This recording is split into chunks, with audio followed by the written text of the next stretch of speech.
President come here to make this same remark that they can go to generally that we are around 2 minutes out. So if that happens, obviously, I will break free and allow them to listen to the remarks by relatively minute as they meet face to face. And this is very interesting when you compare and contrast what we made here today with what candidate Donald Trump said in the run-up to the election. Often, as you heard Shepard mention moments ago, NATO appears to be a bit of a punching bag. Even in his time in office, the president has been very critical of other nation members that have yet to give their fair share into NATO budget. We're talking about 2% of GDP. That's likely part of the conversation the two men have had. I think it's also important to point out the expansion of NATO. And I say this given the conversations today with Rex Tillerson and his Russian counterpart, Sergei Lavrov. He also spoke to the Russian president today. Keep in mind that the Russians have for quite some time considered NATO in general and expansion in particular a threat to their sovereignty. What was that conversation like? Again, another possible question that we may hear posed here today. It's an opportunity for these two men to talk about the role of NATO, but also the future of NATO, because in an America First posture, as we've heard the president say before, one has to wonder what that will look like to NATO's future. Stuart?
Ladies and gentlemen, the President of the United States and His Excellency Jens Stoltenberg, Secretary General of the North Atlantic Treaty Organization.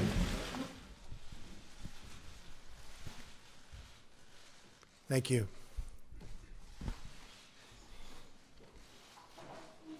Secretary General Stoltenberg, it's a pleasure to welcome you to the White House, especially at such an important moment in our great alliance. I also want to acknowledge the great work being done by our Secretary of State, Rex Tillerson, to strengthen the NATO alliance, as well as the Secretary's trip to Moscow to promote the security interests of the United States and its allies. He did a terrific job. Just watch parts of it. He did an absolutely terrific job. 68 years ago this month, not far from where we are gathered today, President Harry Truman spoke at the signing of the North Atlantic Treaty. In the nearly 7 decades since Harry Truman spoke those words, the NATO alliance has been the bulwark of international peace and security. NATO allies defeated communism and liberated the captive nations of the Cold War. They secured the longest period of unbroken peace that Europe has ever known. This enduring partnership is rooted out of so many different things, but our common security is always number one, and our common devotion to human dignity and freedom.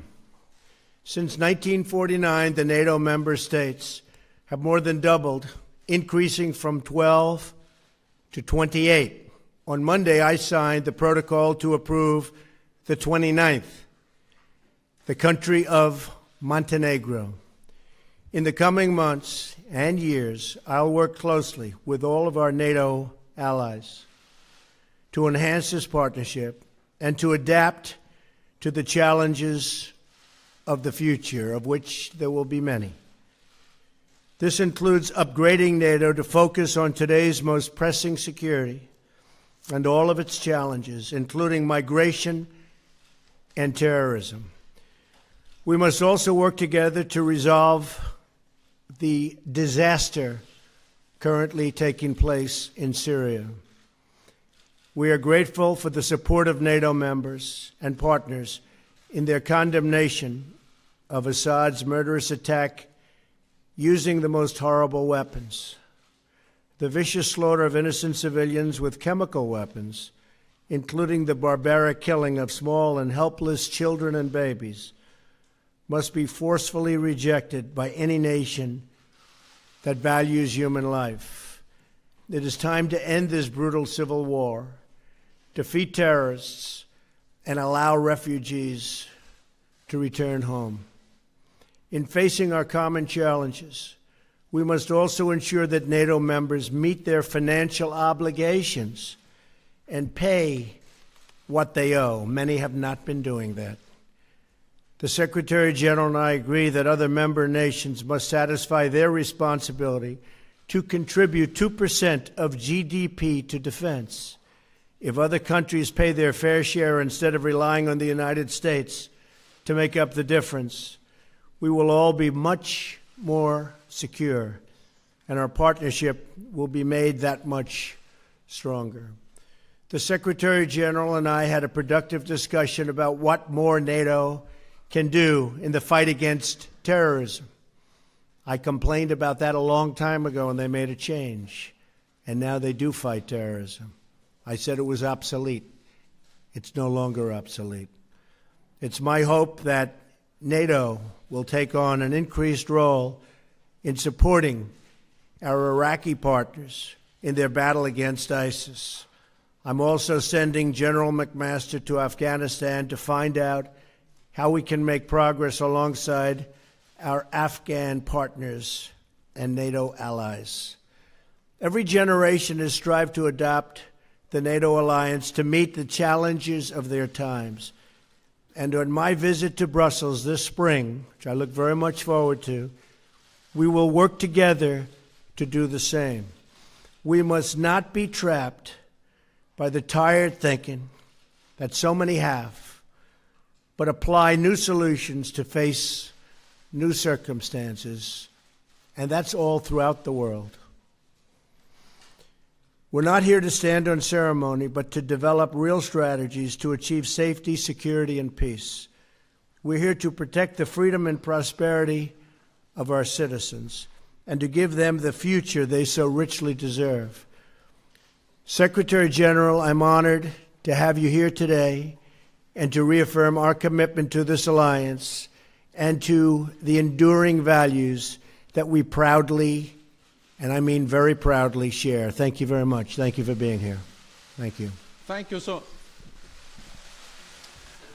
much, Mr. President. We just had an excellent and very productive meeting, and it's really an honor to meet you for the first time here in the White House. We agree that NATO is a bedrock of security, both for Europe and for the United States. 2 world wars and a Cold War have taught us all that peace in Europe is not only important for Europeans, but is also important for the prosperity and the security of North America. So a strong NATO is good for Europe, but a strong NATO is also good for the United States. And therefore I welcome the very strong commitment of the United States to the security of Europe. We see this commitment not only in words, but also in deeds. Over the past months, thousands of US troops have been deploying to Europe, a clear demonstration that America stands with allies to protect peace and defend our freedom. And yesterday You announced the completion of the ratification of Montenegro's membership in NATO, another expression of your strong commitment to Europe and to the transatlantic bond, and we thank you for that. In a more dangerous and more unpredictable world, it is important to have friends and allies. And in NATO, America has the best friends and the best allies in the world. Together, we represent half of the world's economic and military power. No other superpower has ever had such a strategic advantage. This makes the United States stronger and safer. We saw that after the 9/11 attacks on the United States. That was the first time NATO invoked our Article 5, the Collective Defense Clause. Allies sent AWACS surveillance planes to help patrol American skies. And we launched NATO's biggest military operation ever in Afghanistan. Hundreds of thousands of Europeans and Canadian soldiers have served shoulder to shoulder with American troops. More than 1,000 have paid the ultimate price. Earlier today, I laid a wreath at Arlington National Cemetery in tribute to the fallen.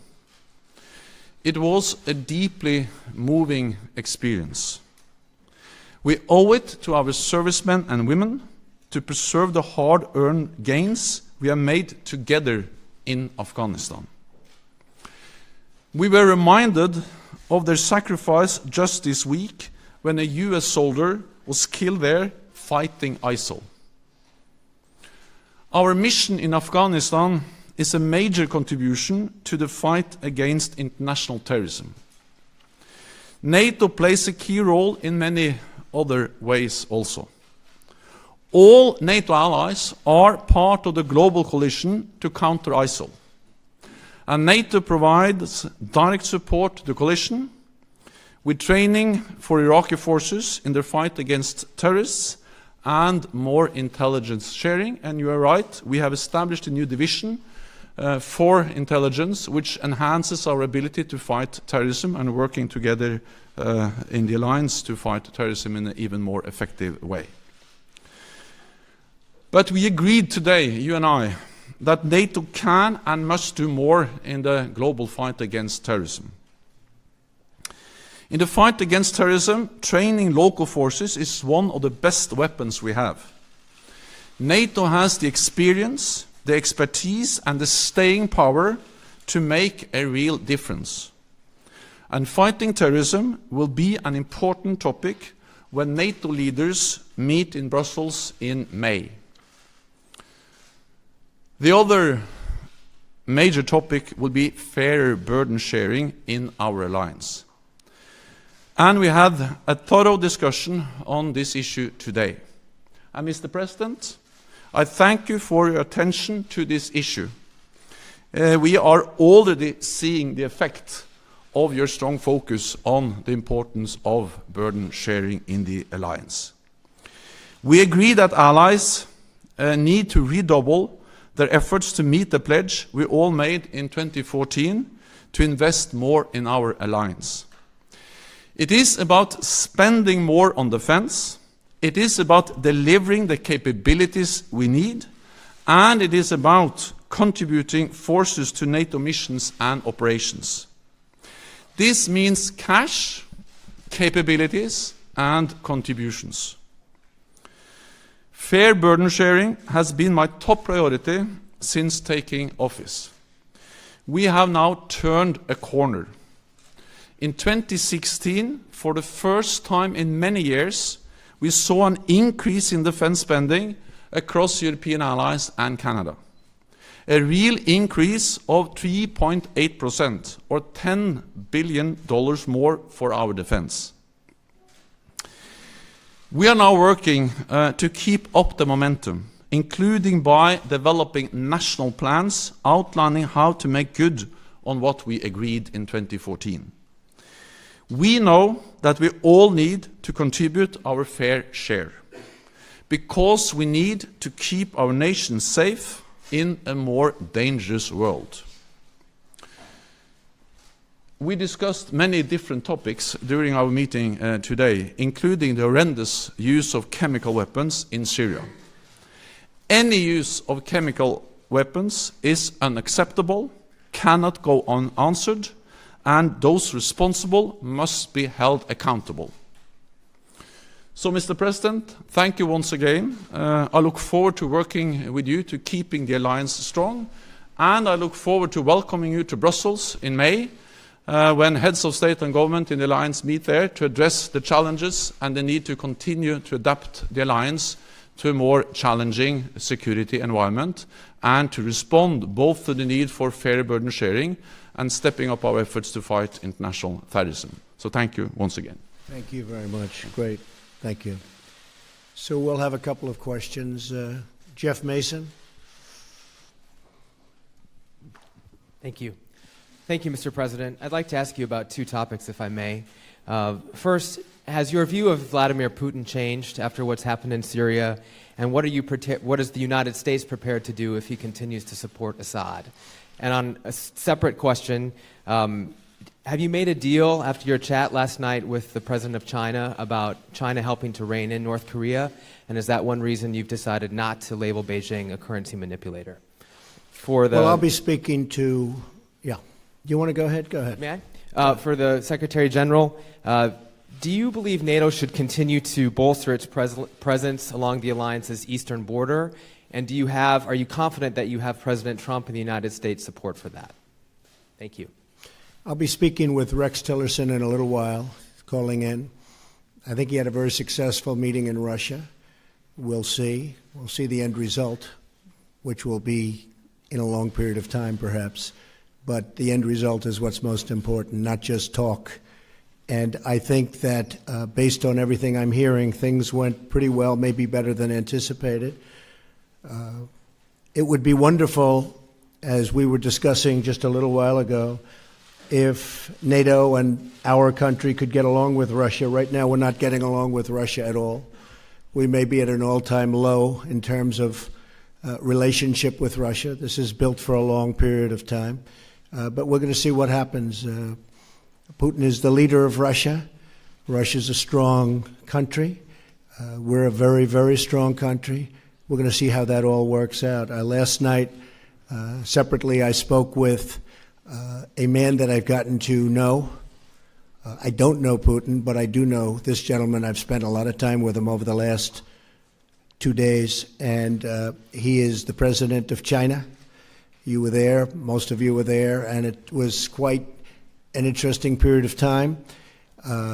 President Xi wants to do the right thing. We had a very good bonding. I think we had a very good chemistry together.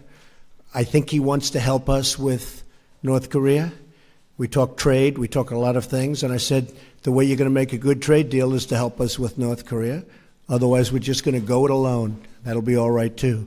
But going it alone means going it with lots of other nations.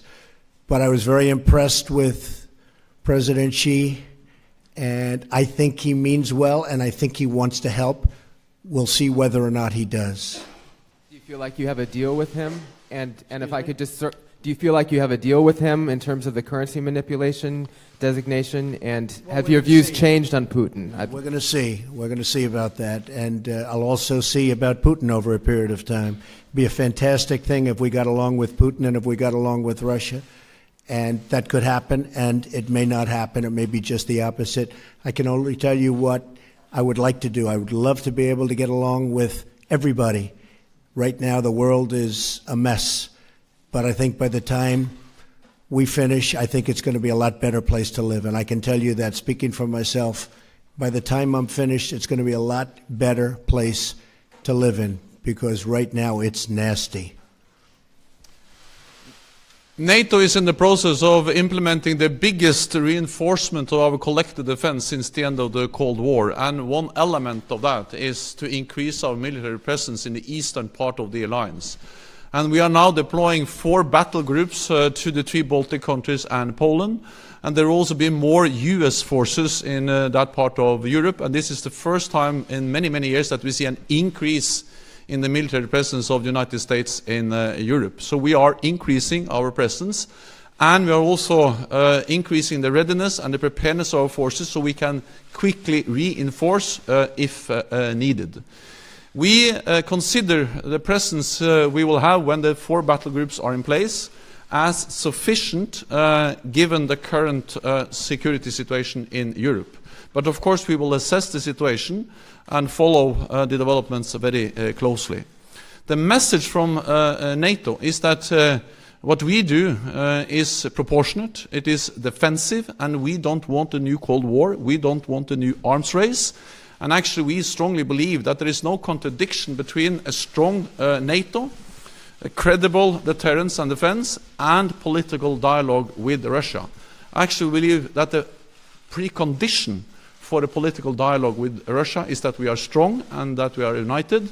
But based on that, we can talk to Russia because Russia is our neighbor, Russia is there to stay, so we have to find ways to manage our relationship with Russia. And I am absolutely certain that the United States supports this approach, partly because the United States is contributing with forces to our enhanced presence in the eastern part of the alliance and also in the southeast of the alliance in Romania. And the United States and the President has clearly expressed that they want dialogue with Russia, but based on unity and strength in the alliance. Then the next question is from John Sopel.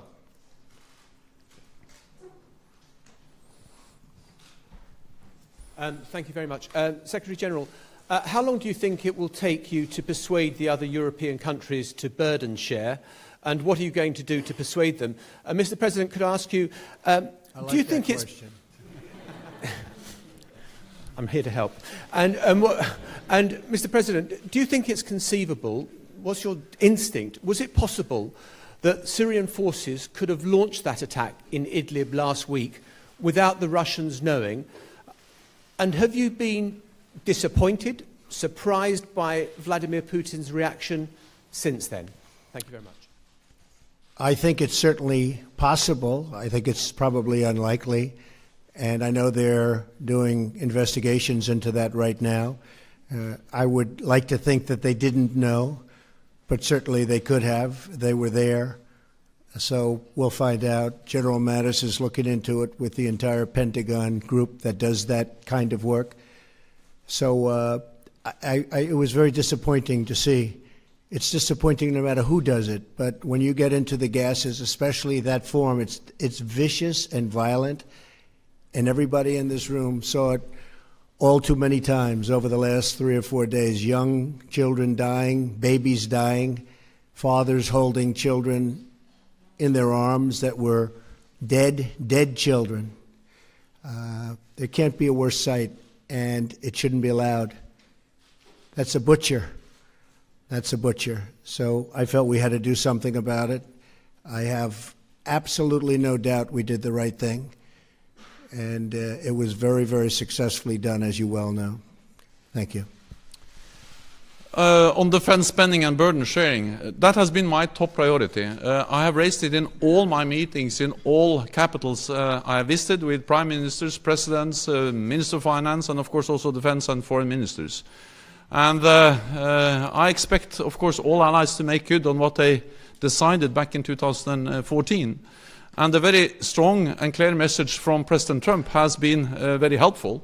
So now we see that things are starting to move in the right direction. For the first time after many, many years of decline in defense spending, we now see an increase in defense spending across Europe and Canada. So they have started to move in the right direction. 3.8% real increase in defense spending across Europe and Canada is a significant step in the right direction. It's not enough. We still have a long way to go, but at least they have turned the corner. European allies have turned the corner. Instead of reducing defense spending, they have started to increase defense spending. Then I think it is important to remember that this is something the Europeans do because they know that this is in their own security interest. It is in their interest to invest more in European defense because the world has become more dangerous.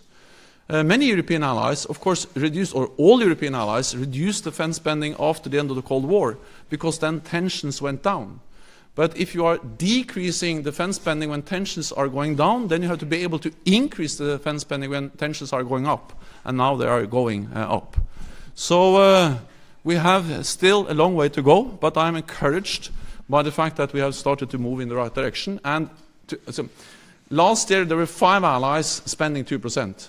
This year Romania has declared that they will reach 2%. Next year Latvia and Lithuania will also reach 2%. So we'll go from 5 to 8. Which is at least going in the right direction, but still we have some work to do. Yep. And I did ask about all the money that hasn't been paid over the years. Will that money be coming back? We'll be talking about that. Right? We want to talk about that too. Anita Kumar, where are you? Hi. McClatchy.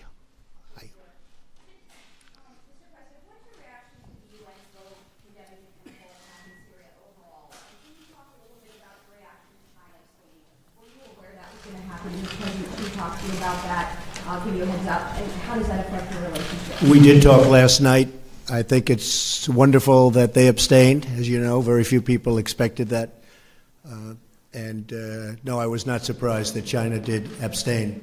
Very, very few people thought that that was going to happen. So we're honored by the vote. That's the vote that should have taken place. Secretary General, you talked a little bit about Moscow, about Russia. How do you counter their aggression in general? They've been interfering in recent democratic elections. How do you counter Moscow's power? The most important thing is to have a strong alliance, to stay united and be firm and predictable in our approach to Russia. And that means that we have to invest in our collective defense. That's exactly what we are doing. Deploy more troops in the eastern part of the alliance, increase the readiness of our forces, and increase defense spending. And I welcome the very strong message from President Trump on the importance of increased defense spending. We have started to do this, so we are implementing the biggest reinforcement of our collective defense since the end of the Cold War, providing credible deterrence. But at the same time, we have to find ways to engage with Russia, to talk with Russia. Because Russia will not go away. Russia will be our biggest neighbor, and we have to find ways to live with them and to try to avoid a new Cold War, a new arms race. And that's exactly why I am very much in favor of what we call the dual-track approach to Russia. And as a former Norwegian politician, I have the experience to work with Russians because Norway is bordering Russia. And Norway was able, even during the Cold War, to develop, I would call it a pragmatic working relationship with Russia. Cooperating with them on energy, on border issues, on environment, on fishery, and also in military affairs. And that was not despite our membership in NATO, but it was because of our membership in NATO. Because NATO provided the strength, the predictability, the platform for a small country to have a political dialogue with Russia. So I strongly believe that the only way to deter Russia is to be strong, but the only way to avoid a new Cold War, avoid a new arms race, and avoid increasing tensions is to continue to engage Russia in a political dialogue and to make sure that what we do is defensive and proportionate in response to a more assertive Russia. Okay. Then I give the floor to Tove Bjørgaas.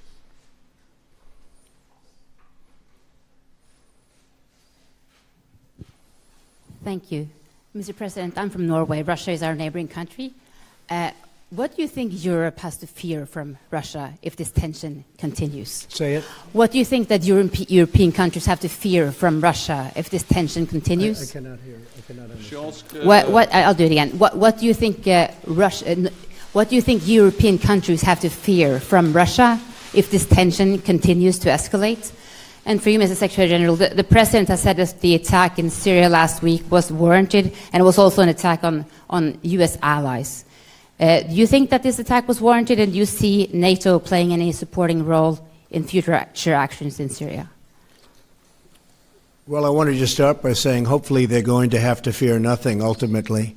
Right now there is a fear, and there are problems. There's certainly problems. But ultimately I hope that there won't be a fear and there won't be problems and the world can get along. That would be the ideal situation. It's crazy what's going on, whether it's the Middle East or You look at, no matter where the Ukraine, you look at whatever you look at, it's got problems, so many problems. And ultimately, I believe that we are going to get rid of most of those problems, and there won't be fear of anybody. That's the way it should be. We have a very big problem in North Korea, and as I said, I really think that China is going to try very hard and has already started. A lot of the coal boats have already been turned back. You saw that yesterday and today. They've been turned back. The vast amount of coal that comes out of North Korea going to China, they've turned back the boats. That's a big step, and they have many other steps that I know about. So we'll see what happens. It may be effective. It may not be effective. It's not effective. We will be effective. I can promise you that. Thank you.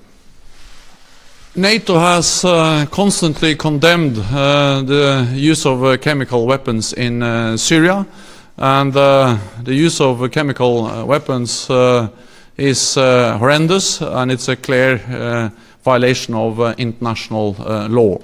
And any use of chemical weapons is unacceptable and cannot go unanswered. So those responsible must be held accountable.